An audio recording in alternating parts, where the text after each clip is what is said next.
Con motivo de la realización de la Feria Gastronómica Sabor a Mí que se realiza, que se cumple en Expo Futuro durante este fin de semana, hemos venido hasta la Universidad Tecnológica de Pereira, donde personalmente yo no sabía que existe un laboratorio gastronómico sostenible, como se le llama, porque hace parte de un programa de turismo que tiene la Universidad Tecnológica.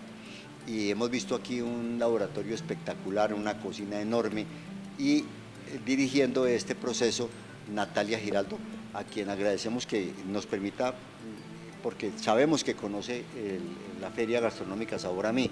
Usted ha estado en la feria en años pasados, ¿cierto? Hola Luis, efectivamente en años pasados tuve la oportunidad de asistir como participante, bueno no, más bien como asistente a la feria, y uno puede encontrar elementos muy importantes en ella, elementos como conocer la gastronomía con la que hoy cuenta Pereira, la diversidad en cuanto a productos, en cuanto a preparaciones. Entonces uno encuentra desde comida, lo que llamamos comida rápida coloquialmente, pero también comida más elaborada, e incluso hemos encontrado exponentes de comida para preparar, no preparada. Entonces usted ve a la gente que se motiva preguntando por un buen producto que es producido en la región. Hola Natalia, ¿cuál es la historia de la gastronomía? ¿Dónde nace este cuento? Bueno, la historia de la gastronomía no nace precisamente aquí cerquita. Incluso hablar de su historia sería un poco complejo porque nos remonta a hace muchísimos años por la necesidad que tenía el ser humano de alimentarse. Allí es la primera vez, ¿cierto? Cuando nuestros antepasados necesitan alimentarse, después descubrimos el fuego y encontramos en él la forma de transformar el alimento y que nos sepa mejor. Y así con los años fue evolucionando, y por cada región del mundo encontramos una particularidad en sabores, en condimentos, en preparaciones específicas, y así digamos que de alguna forma se fue conformando nuestra cocina para el eje cafetero. ¿Por qué? Porque somos una ciudad que confluye con otras ciudades, un territorio de todos, así lo llamamos, ¿cierto? Pereira es de todos. Entonces aquí tenemos la posibilidad de encontrar múltiples restaurantes de diferentes regiones, pero también otros que tienen la tradición o el sello de Pereira muy en alto, y son restaurantes que nos demuestran que la gastronomía pereirana, que la gastronomía del eje cafetero tiene mucho potencial, y que no es algo pequeño, tal vez poco reconocida, sí, pero no insignificante. Y ojo con un tema que me permite pensar, porque lo he observado además, que la gastronomía está asociada de una manera inherente al turismo, y que si se está hablando de un desarrollo turístico, de hacer de Risaralda un departamento turístico y el eje cafetero como el segundo destino turístico más importante de Colombia después de la costa atlántica, la gastronomía ahí juega un papel clave, ¿cierto? Por supuesto que sí. Pues resulta que hace unos años entendíamos la gastronomía como el mero hecho de alimentarnos, de satisfacer la necesidad del humano de alimentarse, de comer. Todos tenemos que comer, claro, 3 veces por día como mínimo. Entonces, en el turismo se pensaba así, como démosles cualquier cosita, porque es que los turistas vienen a pasear y hay que comer. Pero hoy, por el contrario, la gastronomía es uno de los pilares más importantes a la hora de pensar en dónde vamos a visitar, qué actividades vamos a hacer, y cuando se planifica el turismo se piensa entonces desde qué les vamos a dar, cuál es la experiencia gastronómica que estas personas pueden vivir, que va a marcar positivamente la visita a este lugar. Entonces, en ese sentido, ya la gastronomía no es simplemente un plato que me llena, sino que además me genera a mí una experiencia, ojalá positiva, que genera en mí un aprendizaje. Para poder que se llame turismo sostenible me debe generar un aprendizaje, y entonces yo aprendo de la cultura de la región, aprendo de los sabores, aprendo de quien lo preparó. Entonces ya no es solamente el plato, sino que ya tenemos interacción con las personas, con el producto, con la forma de preparar, y hay diversas actividades de turismo gastronómico que se han desarrollado a lo largo del tiempo. Sí, es increíble la forma como esa asociación de turista y gastronomía ha hecho crecer en Pereira una enorme cantidad de restaurantes, ya inclusive con comidas especializadas, tanto como lo dijiste, en lo rápido, comidas rápidas, como en comidas ya más elaboradas, más preparadas, y a veces le dicen a uno que te invito a cenar a tal restaurante, y dice, ¿eso dónde queda? ¿De dónde acá creció tanto la gastronomía en Pereira? La necesidad.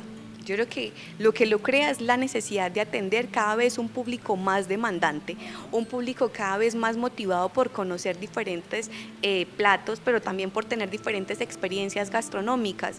Resulta que Pereira se estaba quedando chiquito y ya no solamente éramos los pereiranos los que salíamos a comer, sino los municipios cercanos venían a Pereira a comer. Así como nosotros nos movemos a Santa Rosa, nos movemos a Dos Quebradas, vamos a la Virginia, en algunos casos a comer, pues también esos municipios comenzaron a tener de referente venir a comer a Pereira. Y cuando eso se comienza a crecer, pues la necesidad crece, aumenta cada día más y el turista necesita, bueno, en este caso el residente, que éramos los pereiranos, necesitábamos dónde ir a comer. Eso crece un nicho de mercado, nacen nuevas experiencias y cuando llega entonces el turismo, y digamos que indiscutiblemente cada vez crece más en la región, pues ya encuentra alternativas para comer, muy buenas alternativas en la ciudad. No solamente desde lo que sea una comida de lujo, sino también comidas más casuales, con experiencias más tranquilas, pero sobre todo una muy buena calidad.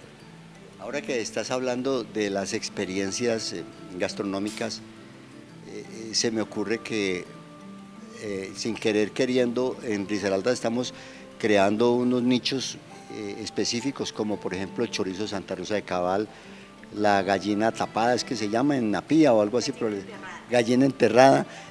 ¿Cómo ves esto?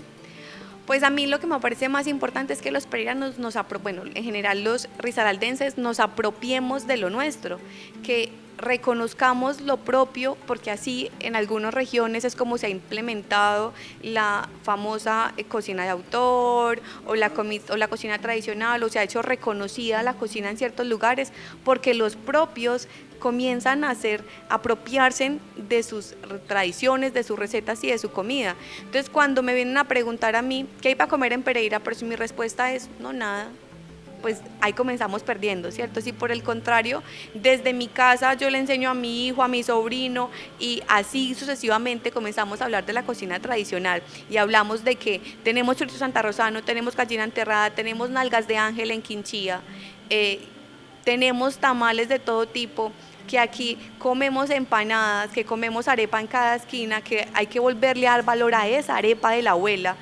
Y no hablo mal de las panaderías, ¿cierto? Pero tal vez la arepa se ha ido perdiendo porque los risaraldenses dejamos de comer arepa. Entonces regresar al desayunito con arepa y chocolate será muy importante para nuestra cocina tradicional. Venga, Natalia, ¿nalgas de ángel? Sí, señor. ¿Eso qué es? Las nalgas de ángel es un amasijo de maíz blanco que se envuelve en hoja y se cocina al vapor. Ah, caramba. Sí, señor. ¿Y eso hace parte del laboratorio de gastronomía que ustedes tienen aquí en la Universidad Tecnológica? Nosotros en algunos de nuestros menús que sacamos semanalmente, como el A que sabe Colombia, el jueves montañero, sacamos diferentes regiones. Y hace algunos meses ya tuvimos en el A que sabe Colombia nalgas de ángel como entrada. ¿Y eso hace parte del proceso de investigación gastronómica? Sí, señor, pues para poder representar las cocinas tradicionales, para poder hablar de una región, uno tiene que consultar, tiene que investigar de esa región, tiene que saber qué se cocina, qué se produce, qué se come en esa región.